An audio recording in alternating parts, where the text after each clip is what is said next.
जिवंत देव, जो पवित्र प्रभू येशू ख्रिस्ताच्या नावाला धन्यवाद. प्रियांनो, सकाळच्या प्रार्थनेमध्ये आपल्या सर्वांचं स्वागत आहे. आणि खरोखर देवाने हा नवीन दिवस तुम्हाला आणि मला दाखवला, त्याबद्दल आपण त्या जिवंत देवाला धन्यवाद देऊ. आज वार गुरुवार दिनांक 16/10/2025 या नवीन दिवसामध्ये देवाने हा नवीन दिवस तुमच्या आणि माझ्या जीवनामध्ये दाखवलेला आहे. त्याबद्दल आपण देवाच्या नावाला धन्यवाद देऊया.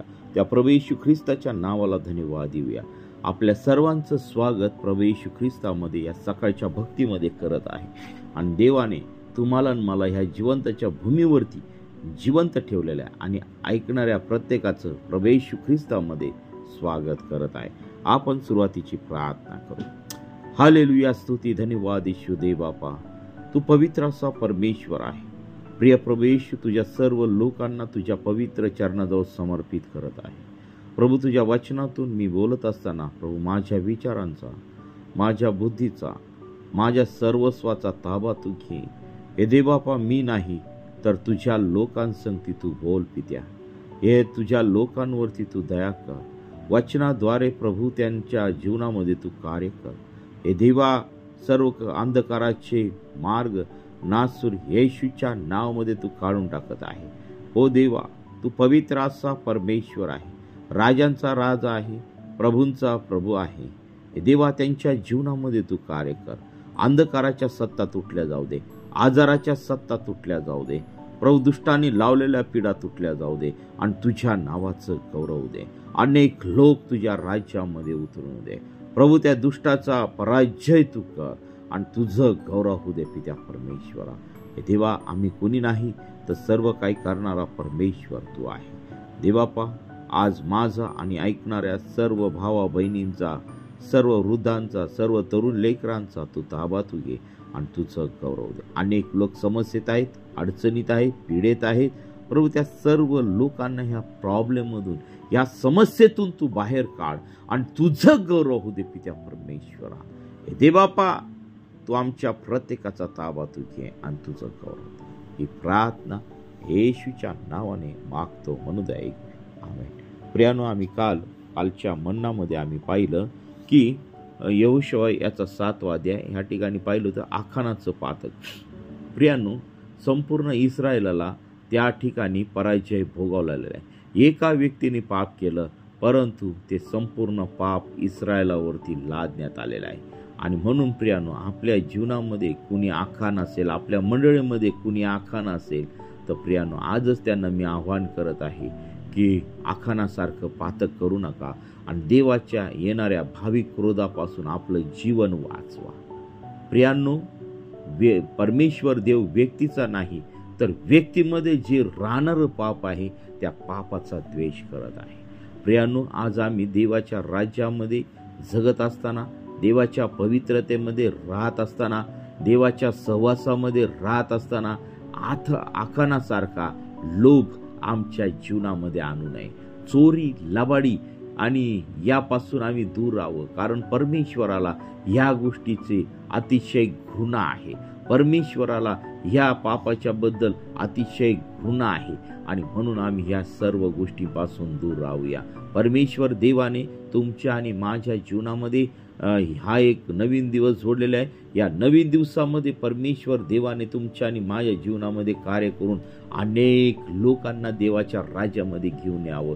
यासाठी प्रियानो, आज आपण ह्या देवाच्या वचनातून पाहणार आहोत. आणि आज आपण पाहणार आहोत की परमेश्वर देवाने आखान आणि त्याचं संपूर्ण कुटुंब आणि त्याच्या सर्व मालमत्ता या ठिकाणी काय केलेले आहे, नाश करून टाकलेले आहे. आणि प्रियानो, म्हणून मी तुम्हाला बजावून सांगत असतो नेहमी की पापापासून दूर राहा, कारण आपला देव परमेश्वर काय आहे, पवित्र आहे. प्रभू येशू ख्रिस्ताने तुमच्या आणि माझ्यासाठी कृपा केलेली आहे, प्रीती केलेली आहे. तो या जगामध्ये आलाय. मग याचा अर्थ असा होत नाही की आम्हाला पाप करण्याचं लायसन मिळालेलं आहे. हो, आज देवाचे लोक परमेश्वराला भेट नाही, देवाला भेट नाही, एकदम उघड उघड पाप करत आहे, व्यभिचारात आहे, चोरीत आहे, लबाडीत आहे, द्वेष करत आहे, निंदा करत आहे, एकमेकांच्या विरुद्ध बोलत आहे आणि वेगवेगळे पाप त्यांच्या जीवनामध्ये भरलेले आहेत. आणि त्याचा परिणाम असा झाला की त्यांच्या जीवनामध्ये अनेक प्रॉब्लेम, अनेक समस्या त्या ठिकाणी उत्पन्न झालेल्या आहे. आणि मग पहा प्रियानो, त्यांच्या जीवनामध्ये जर शांती पाहिजे, परमेश्वराचा सहवास पाहिजे, देवाचा सहवास पाहिजे असेल तर पापापासून आम्ही दूर राहायला पाहिजे. याकोबाच्या पत्रामध्ये सांगितले की पापाला जिवे मारा. काय करा? जिवे मारा पापाला. जोपर्यंत आम्ही पापाला, आमच्यामध्ये बसणाऱ्या पापाला जिवे मारत नाही, तोपर्यंत परमेश्वर देव आमच्या जीवनामध्ये येऊन राहू शकत नाही, कारण तो पवित्र आहे. मी वारंवार तुम्हाला सांगतो की परमेश्वर देव पवित्र आहे, पवित्र आहे. अपवित्र जीवनामध्ये तो कसं काय येईल राहिला? प्रियांनो, प्रभू येशू ख्रिस्ताने जे काही आमच्यासाठी बलिदान केलेलं आहे, जे काही क्रूसावर रक्त सांडलेलं आहे, तो मेला, तिसऱ्या दिवशी उठला, स्वर्गामध्ये गेला आणि तो पुन्हा आम्हाला तो घ्यायला येणार आहे. आणि प्रभू आमचा जिवंत देव आहे, जिवंत देव आहे. आणि त्या प्रभूंनी आम्हाला सर्व अधिकार दिलेला आहे आणि त्या अधिकाराचा आम्ही वापर केला पाहिजे. आणि मग आम्ही 8व्या अध्यायामध्ये येत असताना पहा, आई नगराचा पाडव आणि नाश या ठिकाणी झालेला आम्हाला दिसत आहे. मग परमेश्वर यहोशाला म्हणाला, भिऊ नको, कचरू नको, उठ, सर्व योद्धे बरोबर घेऊन आई नगरात जा. पहा, आई नगराचा राजा, त्याची प्रजा, त्याचे नगर आणि त्यांचा देश मी तुझ्या हाती दिला आहे. जेव्हा आखानाचं पाप तिथून काढलं, आखानाचा सर्व नाश झाला, तेव्हा परमेश्वर देव यहोशाला म्हणालेला आहे. काय म्हणालेलं आहे? की उठ, जा, ते आई नगर मी तुझ्या हाती दिलेला आहे. कधी कधी आमचा ओव्हर कॉन्फिडन्स देखील आम्हाला त्रासदायक ठरू शकतो. प्रियानो, सेवेमध्ये देखील अशाच आमच्या गोष्टी घडत असतात. आम्ही परमेश्वराचं मार्गदर्शन घेत नाही. आमच्या जीवनामध्ये आखानासारखं पातक असतं आणि मग आम्ही काय करत असतो, त्या ठिकाणी पश्चाताप न करता, प्रभूची क्षमा न मागता आम्ही सेवेमध्ये त्या ठिकाणी जातो आणि आमच्या जीवनामध्ये त्रास येतो. आम्हाला आमच्या जीवनामध्ये संकट येतात आणि मग म्हणतो की प्रभू, आम्ही तुझी तर सेवा करायला आलो आणि मग आमच्या जीवनामध्ये संकट कसं काय आलं, आम्हाला लोकांनी कसं काय विरोध केला. प्रियानो, आम्ही देवाचं मार्गदर्शनच घेत नाही, प्रभू संगती आम्ही बोलत नाही, प्रभूच्या सहवासात आम्ही बसत नाही. आज लोक काय करत आहेत, देवापेक्षा मनुष्याचं मार्गदर्शन घेणं चांगलं समजतात. परंतु प्रियांनो, ज्या देवाने तुमच्या श्वासात श्वास घातलेला आहे, ज्या देवाने तुमच्या जीवात जीव ठेवलेला आहे, त्या देवापेक्षा आम्ही मनुष्याला स्थान देत आहोत. आणि सर्वात मोठं पाप आम्ही आमच्या जीवनामध्ये करत आहोत. मग त्या ठिकाणी धार्मिक पुढारी असतील किंवा देवाची मंडळी असते, आम्ही मनुष्याला स्थान देत आहोत. ज्या देवाने आकाश आणि पृथ्वी उत्पन्न केली, ज्या देवाने तुम्हाला आणि मला जिवंत ठेवलेले आहे, ज्या देवाने तुमच्या श्वासात श्वास ठेवलेला आहे, तुमच्या शरीरामध्ये श्वास ठेवलेला आहे, तुम्हाला जिवंत ठेवलेला आहे, त्या देवाला आम्ही विसरून काय करतो, आम्ही मनुष्याच्या मागे जातो, आम्ही मनुष्याकडून मदतीची अपेक्षा करतो. प्रियांनो, आम्हाला सर्व प्रॉब्लेम मधून, सर्व समस्येतून सोडवण्यासाठी आमचा देव समर्थ आहे. या ठिकाणी परमेश्वर यहोशाला म्हणतो, चल उठ, घाबरू नको, कचरू नको, खंबीर हो, हिम्मत धर, आई नगर मी तुझ्या हातामध्ये दिलेला आहे, तो राजा आणि तेथील प्रजा मी तुझ्या हातामध्ये दिलेले आहे. जेव्हा परमेश्वर देव त्याला ठासून सांगत आहे, त्यावेळेस यहोशुआ काय म्हणत आहे की येरो आणि त्याचा राजा यांचे जे ते केले तेच आहे नगर आय व त्याचा राजा यांचे कर. मात्र तेथील हाती लागेल ती मालमत्ता, गुरे ढोरे तुम्ही आपणासाठी लूट म्हणून घ्या.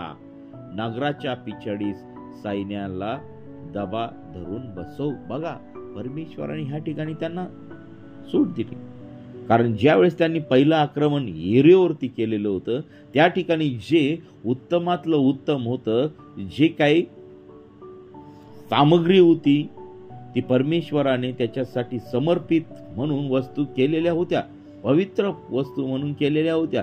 त्या समर्पित वस्तूतून परमेश्वराने आज्ञा दिली होती की ते सर्व माझ्यासाठी वेगळं करा. आणि आता ह्या ठिकाणी परमेश्वर देवस्थ त्या ठिकाणी सांगत आहे, जी काही लूट होईल, जो काही त्या ठिकाणी संपत्ती तुम्हाला मिळेल, शेरड मेंढर गुरे डोरे सोने चांदी जे काही मिळेल ते तुमच्यासाठी ठेवा. हा परमेश्वर देवाचा स्वभाव आहे. परमेश्वर देव ह्या ठिकाणी त्याच्या लोकांना शिस्त लावण्याचा प्रयत्न करत आहे, परंतु हे लोक विसरत आहेत. वारंवार हातून त्यांच्या त्या ठिकाणी पाप घडत आहेत, परमेश्वराच्या विरुद्ध चालत आहे.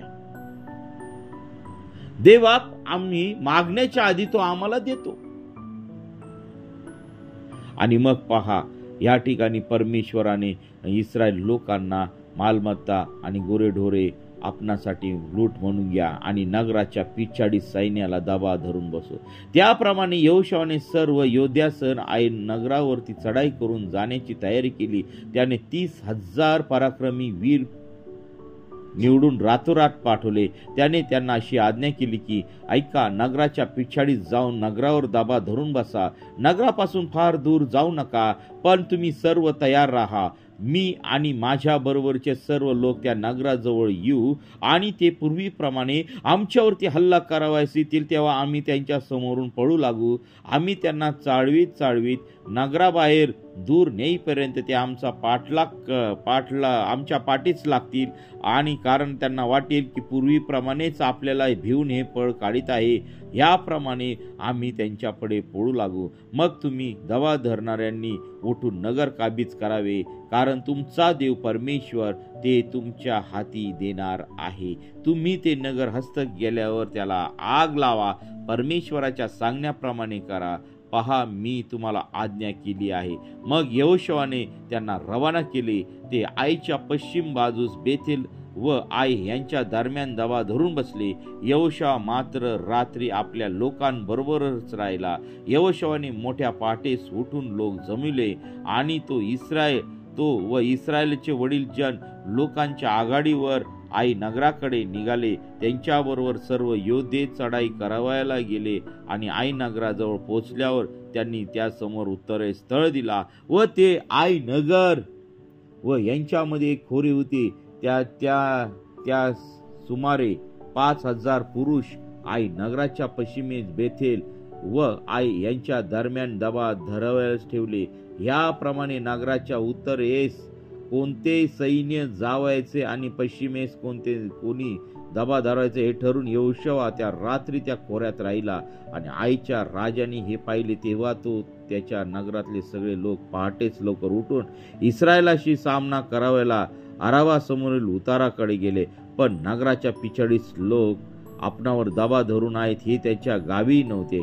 मग यहोशूआ व सर्व इस्रायल त्याच्या समोर मोड झाल्याचे मिश करून रानात वाटेने पळू लागले आणि त्यांचा पाठलाग करण्यासाठी नगरातल्या सर्व लोकांना एकत्र बोलवण्यात आले. ते यहोशूआचा पाठलाग करीत नगराच्या पासून दूर गेले. इस्रायलाचा पाठलाग करावयास निघाला नाही असा कुणी पुरुष आई किंवा बेथेल येथे कुणी राहिला नाही. मग त्यांनी ते नगर खुले टाकून इस्रायलाचा पाठलाग केला. तेव्हा परमेश्वर यहोशूआला म्हणाला, तुझ्या हाती असलेली वरची आई नगराकडे उगार, कारण ते मी तुझ्या हाती देईन. त्याप्रमाणे यहोशूआने आपल्या हाती असलेली वरची नगराकडे उगारली आणि त्याने आपला हात उगारताच दबा धरणाऱ्यांनी लगबगीने उठून धावत जाऊन नगरात प्रवेश केला व ते काबीज केले. लगेच नगराला आग लावली. आई नगराच्या पुरुषांनी मागे वळून पाहिले तो नगराचा धूर आकाशात चढताना त्यांना दिसला. तेव्हा त्यांना इकडे की तिकडे पळण्याची ताकद राहिली नाही.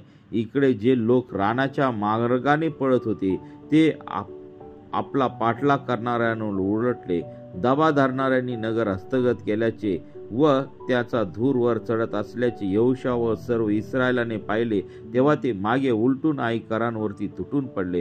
त्यांच्याशी सामना करावयास ती दुसरी टोळीही नगरातून निघाली व असे ते दोन्ही बाजूनी इस्रायलाच्या कचाटीत सापडले. इस्रायलाने त्यांचा संहार केला. त्यांच्यातला कुणी जिवंत राहिला नाही किंवा निसटून गेला नाही. आई नगराच्या राजाला त्यांनी जिवंत धरून यहोशूआकडे आणले. ज्या मोकळ्या रानात इस्रायलाने आईकारांचा पाठलाग केला तेथे त्यांनी सर्वांची कत्तल केली आणि तलवारीने त्यांचा साप फडशा उडवला. त्यानंतर सर्व इस्रायल आई नगरात परत आले व त्यावर त्यांनी तलवार चालवली आणि त्या दिवशी आई नगरातली सगळे माणसे पडली. सर्व स्त्री पुरुष मिळून ती 12,000 होती. आणि आई येथील सर्व रहिवाशांचा समूळ नाश होईपर्यंत यहोशुआने नगराकडे बर्ची उगारलेली आपला हात मागे घेतला नाही. परमेश्वराने यहोशुआला आज्ञा केल्याप्रमाणे इस्रायलांनी त्या नगरातली गुरेढोरे व इतर मालमत्ता मात्र स्वतःसाठी लूट म्हणून घेतली. तेव्हा यहोशुआने आई नगर जाळून टाकले व त्याचा कायमचा पडीक ढिगारा केला. आजपर्यंत तो तसाच आहे. आई नगराच्या राजाला त्यांनी संध्याकाळपर्यंत झाडावर फाशी दिले व सूर्यास्ताच्या वेळी यहोशुआच्या आज्ञेने त्यांनी त्याचे प्रेत झाडावरून उतरून नगराच्या वेशीजवळ टाकले आणि त्याच्यावर धोंड्यांची मोठी रास केली. ती आजवर आहे. प्रियांनो, अशा प्रकारे परमेश्वराने इस्रायलाला आई नगरावरती विजय दिलेला आम्हाला दिसत आहे. पण केव्हा? जेव्हा आम्ही परमेश्वराच्या इच्छेप्रमाणे चालू. देवाने त्या नगरातील सर्व लोकांचा संहार करायला सांगितलं. त्यांनी त्या सर्व लोकांचा संहार केला. त्या ठिकाणी असलेले सर्व नगर त्यांनी पेटून टाकलं आणि अशा प्रकारे देवाने आई नगर व बेतेल हा परिसर परमेश्वराने त्यांना दिलेला आहे. आम्ही सुरुवातीला जर पाहिलं तर आई नगराच्या त्या लोकांनी इस्रायल लोकांचे 30 माणसं त्या ठिकाणी मारले होते. प्रियांनो, ही गोष्ट आमच्या लक्षात आम्ही घेतली पाहिजे. परमेश्वर देव जर आमच्या संगती आहे तर प्रियांनो आम्हाला विजय निश्चित आहे. आणि देव जर आमच्या संगती नाही तर त्या ठिकाणी आम्हाला अपयश आहे. प्रियांनो, आजच्या सेवेमध्ये आज मंडळांमध्ये तेच वातावरण चालू आहे. आम्ही देवाचं मार्गदर्शन घेत नाही. आम्ही प्रभूच्या सहवासामध्ये वेळ घालवत नाही आणि त्याचं कारण असं होतं आणि मग त्याचा परिणाम असा होतो की मंडळीमध्ये परमेश्वराचं सामर्थ्य राहत नाही, लोक राहत नाही. आज असे कितीतरी लोक चर्चेस आहे की त्या ठिकाणी देवाच्या मंदिर खाली आहे. 10-12 लोक आहेत. वर्षानुवर्ष तेवढेच लोक आहेत. त्यांच्या मंडळीमध्ये वाढ नाही. फक्त चर्च सजवण्याचं काम चालू आहे. वेदी सजवतील, चर्च सजवतील, चर्चमध्ये वेगवेगळे शोभेचे वस्तू आणतील. परंतु प्रियांनो, आज तुमचं जीवन त्या ठिकाणी शोभिवंत झालं आहे का? मोठ्या मोठ्या चर्च बिल्डिंग बांधत आहे, परंतु त्या ठिकाणी लोक नाही आहेत. प्रियांनो, आज आम्हाला देवाची खरी सेवा करायची आहे आणि ज्याप्रमाणे परमेश्वर जर आमच्या बरोबर असेल तर प्रियांनो निश्चित तुमचं प्रार्थनेचं काम त्या ठिकाणी वाढणार आहे. तुमचं नाही म्हणता येणार, देवाचं काम त्या ठिकाणी वाढणार आहे. देवाचं काम आणि आम्ही दास. देव आमचा मालक आहे आणि आम्ही त्याचे दास आहोत. आम्ही साहेब नाहीयेत कुणी, आम्ही कुणी मोठे नाहीयेत. आमच्यापेक्षा स्वर्गात सिंहासनारूढ जो परमेश्वर आहे तो सर्वात मोठा आहे, तो अति उच्च परमेश्वर आहे. त्याच्या नावाला आम्ही धन्यवाद दिला पाहिजे. आणि मग पुढे जर आम्ही आलो तर एवाल डोंगरावर लिहिण्यात आलेले नियम आम्हाला ह्या ठिकाणी दिसत आहे. त्याचा उल्लेख अनुवादाचा 27वा अध्याय आणि 1 ते 26 वचनामध्ये पण आलेला आहे. मग यहोशुआने इस्रायलाचा देव परमेश्वर याच्यासाठी एबाल डोंगरावरती एक विधी बांधली आणि परमेश्वराचा सेवक मोशे यांनी इस्रायल लोकांना आज्ञा केल्याप्रमाणे, अर्थात मोशेच्या नियमशास्त्राच्या ग्रंथात लिहिल्याप्रमाणे त्याने न घडलेल्या दगडांची वेदी बांधली व त्या दगडांना लोखंडाचा स्पर्श देखील झाला नव्हता. त्या वेदीवर त्यांनी परमेश्वराला होमबली अर्पले व शांतार्पणे वाहिले. तेथे इस्रायल लोकांदेखत यहोशुआने त्या दगडांवर मोशेने लिहिलेल्या नियमशास्त्राची नक्कल लिहून काढली आणि परमेश्वराच्या कराचा कोष वाहणाऱ्या लेवी याजकांसमोर सर्व इस्रायल व त्यांचे वडील अंमलदार व न्यायाधीश तसेच देशात जन्मलेले आणि उपरी हे कोशाच्या उजवीकडे व डावीकडे उभे राहिले. इस्रायल लोकांना प्रथम आशीर्वाद देण्यासंबंधी परमेश्वराचा सेवक मोशे ह्याने पूर्वी जी आज्ञा दिली होती त्याप्रमाणे निम्मे लोक गरिजिम डोंगरासमोर व निम्मे एबाल डोंगरासमोर उभे राहिले. त्यानंतर नियमशास्त्राच्या ग्रंथात लिहिलेली आशीर्वादाची व शापाची सर्व वचने त्यांनी वाचून दाखवली. इस्रायलाच्या संबंध मंडळी समोर त्यांच्या स्त्रिया, मुले, बाळे व त्यांच्यामध्ये राहणारे उपरी यांच्यासमोर मोशेने दिलेल्या सगळ्या आज्ञा यहोशुआने वाचून दाखवल्या. त्यातला एकही शब्द त्याने गाळला नाही. बघा, आई नगरावरती विजय दिल्यानंतर सर्वात प्रथम यहोशुआने काय केलं असेल तर मोशेच्या नियमशास्त्रात सांगितल्याप्रमाणे त्यांनी एक न घडलेल्या दगडांची वेदी त्या ठिकाणी बांधली. त्याच्यावरती परमेश्वरासाठी त्यांनी अर्पण मानले, परमेश्वराचं गौरव केलं, परमेश्वराला धन्यवाद दिला. त्यांनी त्या ठिकाणी प्रार्थना केली, वेदी बांधली त्या ठिकाणी आणि देवाला गौरव दिलेला आहे त्या ठिकाणी.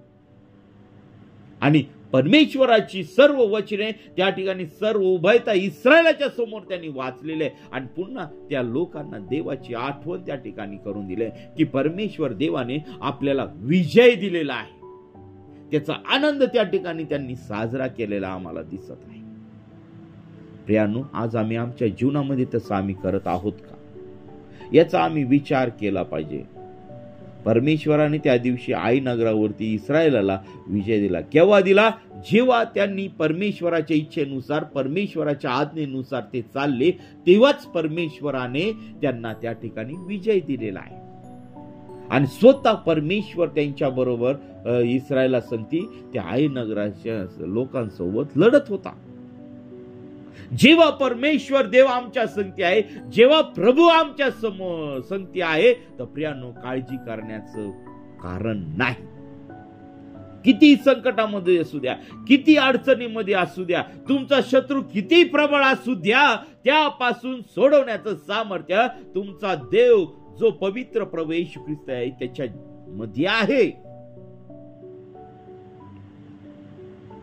किती कठीण आजार असू द्या, किती कठीण समस्या असू द्या, त्या समस्येतून बाहेर काढायला फक्त एकमेव पृथ्वीवरती एकच नाव आहे आणि ते नाव आहे प्रभू येशू ख्रिस्त. याच्यावर तुम्ही विश्वास ठेवा. कॅन्सर असू द्या, एड्स असू द्या, कोणत्या प्रकारचा आजार असू द्या, त्याच्या नावामध्ये एवढं मोठं सामर्थ्य आहे की मेलेले लोक जिवंत होऊ शकतात किंवा झालेले आहेत. त्या जिवंत देवामध्ये सामर्थ्य आहे, सर्व समस्या सोडवण्याचं सामर्थ्य आहे. तर प्रियांनो, आज या सकाळच्या समय आम्ही त्या जिवंत देवाच्या पुढे जाऊया आणि त्याच्या सहवासात चालूया.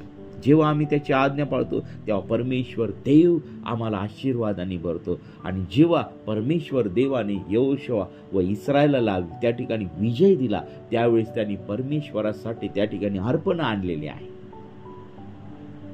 परमेश्वराची त्यांनी आराधना केलेली आहे, परमेश्वराची त्या ठिकाणी वेदी बांधलेली आहे आणि देवाला त्या ठिकाणी धन्यवाद दिलाय. प्रियांनो, जेव्हा परमेश्वर देव तुम्हाला आणि मला आशीर्वादित करतो त्यावेळेस आम्ही देवाचं गौरव करीत आहोत का? देवाला धन्यवाद देत आहोत का? आज परमेश्वर देवाने तुमच्या जवळ भरपूर पैसा आहे, भरपूर खायला चांगल्या गोष्टी आहेत, उत्तमातले उत्तम पदार्थ परमेश्वराने दिलेले आहे. पैसा असेल, गाडी असेल, बंगला असेल, परंतु त्या सर्व गोष्टीतून तुम्ही परमेश्वराला धन्यवाद देत आहेत का? जर तुम्ही परमेश्वराला धन्यवाद देत नाही तर त्या सर्व गोष्टी असूनही त्या तुमच्या जीवनामध्ये त्या नसल्यासारख्या आहेत. कारण आम्ही परमेश्वर देवाला प्रथम स्थान आम्ही आमच्या जीवनामध्ये, आमच्या कुटुंबामध्ये देत नाही. आम्ही काय करतो? आम्ही जगातल्या गोष्टींवरती जास्त प्रेम करतो आणि परमेश्वरापासून आम्ही दूर जातो. तर चला प्रियांनो, या सकाळच्या समय आम्ही परमेश्वरावरती प्रेम करायला शिकूया, परमेश्वरावरती विश्वास ठेवायला शिकूया, परमेश्वराची आज्ञेप्रमाणे आम्ही चालायला शिकूया आणि परमेश्वराच्या योजनेनुसार आम्ही चालायला शिकूया. या नवीन दिवसामध्ये परमेश्वराने पुन्हा एकदा तुम्हाला एक धैर्याचं वचन दिलेलं आहे. खचू नका, घाबरू नका, हिम्मत धरा आणि परमेश्वराच्या नावावरती, प्रभू येशूच्या नावावरती विश्वास ठेवून तुम्ही त्या परमेश्वराला यिर्मया 33:3 प्रमाणे हाक मारा. हाक मारा आणि परमेश्वर तुम्हाला तुमच्या प्रार्थनेचं उत्तर दिल्याशिवाय राहणार नाही. देवबाप तुम्हाला ह्या छोट्याशा वचनाद्वारे आशीर्वादित करो. आपण प्रार्थना करूया. हालेलुया, स्तुती, धन्यवाद येशू देव बापा. पुन्हा एकदा आम्ही प्रार्थना करत आहोत की प्रिय प्रभू येशू, आई नगरावरती जसा परमेश्वराने इस्रायलाला त्या ठिकाणी विजय दिलेला आहे, तसाच विजय प्रिय प्रभू येशू आमच्या जीवनामध्ये प्रत्येक विश्वासणाऱ्याला तू दे. प्रभू, या जगामध्ये जगत असताना सर्व वाईट गोष्टीपासून, सर्व वाईट पापापासून, सर्व आजारापासून, सर्व दुष्ट मार्गापासून प्रिय प्रभू येशू तू आमच्या प्रत्येकाचा तू बचाव कर. अनेक लोक संकटामध्ये आहे, अनेक लोक निराशेत आहे, अनेक लोक कुटुंबाच्या तुटण्याच्या मार्गावरती आहेत. ओ पित्या परमेश्वरा, त्या सर्व समस्या तुझ्या पवित्र सामर्थ्याने निघून जाऊ दे. पित्या परमेश्वरा, अशांती निघून जाऊ दे. परिवार तुटत आहे, ते परिवार तुटू देऊ नकोस. पित्या परमेश्वरा, त्या परिवारावरती तू दया कर. प्रभू, अनेक तरुण तरुणी बेरोजगार आहेत, त्यांना तू चांगलं काम तू दे. प्रभू, अनेक तरुण तरुणी कोर्स घेत आहे, शिक्षण घेत आहे, त्यांना तू ज्ञान बुद्धी चातुर्याने तू भर. अनेक तरुण तरुणी व्यभिचारात आहेत, व्यसनामध्ये आहेत, मोबाईलच्या व्यसनामध्ये आहेत. ओ पित्या परमेश्वरा, तुझ्यापासून दूर आहेत. या तरुण तरुणीचा ताबा तू घे, त्यांचं जीवन बदलून टाक, त्यांच्या मनाला चुटपुट लागू दे. तुझ्या राज्यामध्ये त्यांची तू वाढ कर आणि तुझ्या नावाचं गौरव दे. सर्व अंधकाराची सत्ता नासूर येशूच्या नावामध्ये तुटल्या जाऊ दे. हालेलुया, स्तुती, धन्यवाद येशू दे बाबा. आमच्या देशाचं तू तारण कर आणि तुझं गौरव होऊ दे. पित्या परमेश्वर, आमचे सर्व कामकाज प्रभू तू आशीर्वादित तू कर. प्रभू, आम्ही तुझ्या नावाला धन्यवाद देत आहे. आमच्या जीवनातील आजार निघून गेलेले आहे, सर्व समस्या निघून गेलेल्या आहे, सर्व निराशा निघून गेलेली आहेत. तू आमचा देव आहे, तू आम्हाला अधिकार दिलेला आहे. तुझ्या वचनात सांगितल्याप्रमाणे तुला बसलेल्या फटक्याने आज आम्हा प्रत्येक भावाला, बहिणीला, वृद्धाला, आमच्या आई वडिलांना, सर्वांना तू आरोग्य दिलेलं आहे आणि तुझं गौरव होऊ दे. पित्या परमेश्वर, त्या आरोग्याचा स्वीकार आम्ही करत आहे. आमच्या सर्व पापांच्या अपराधांची तू आम्हाला क्षमा केलेली आहे. प्रभू, तुझ्या पवित्रतेमध्ये तू आम्हाला चालव. ज्याप्रमाणे प्रभू तू यहोशुआ संगती होता, ज्याप्रमाणे तो अब्राम इसाका संगती होता, ज्याप्रमाणे तू मोशे संगती होता, त्याचप्रमाणे प्रिय प्रभू येशू तू आमच्या संगती आहे. होय प्रभू, तू आज आमच्या प्रार्थनेचं तू उत्तर दे आणि तुझ्या नावाचं गौरव दे. पित्या परमेश्वर, तू आमच्या प्रत्येकाचा स्वीकार तू कर आणि तुझं गौरव दे.